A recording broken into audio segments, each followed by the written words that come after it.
Hello বন্ধুরা, তোমরা সবাই কেমন আছো? আশা করছি ভালো আছো। এই যে দেখতে পাচ্ছ, আমি আজকে নিউ রেসিপি নিয়ে চলে এসেছি। আজকে হবে মাটন বিরিয়ানি, তার জন্য এই প্রস্তুতি চলছে।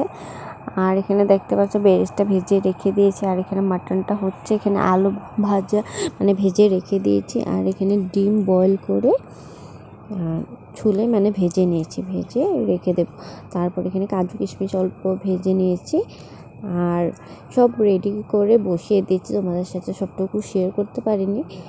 আর এখানে দমে বসিয়ে দিয়েছি। তারপর এই যে হওয়ার পর এরকম হয়েছে, খুব দারুণ হয়েছে। কালারটা খুব সুন্দর এসেছে। আজকে এবার ফার্স্ট বানানো হয়েছে আমাদের ঘরে মাটন বিরিয়ানি। এখানে ডিমও দেওয়া হয়েছে। তোমাদের সাথে বাকিটুকু শেয়ার করতে পারিনি, অন্যদিন অবশ্যই শেয়ার করব বানালে।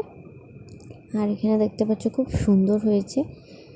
আর এখানে স্যালাড আর বিরিয়ানি। আর এটা বানানোর উদ্দেশ্য হলো আমার নন্নাসের বার্থডে, তার জন্য আগে আমাদের অ্যাডভান্স খাওয়িয়ে দিল। আর এখানে দেখতে পাচ্ছ খেয়ে খুব দারুণ হয়েছে, রিভিউ দিয়ে দিল দিদি। আজকে ভিডিওটা এতটুকু, টাটা।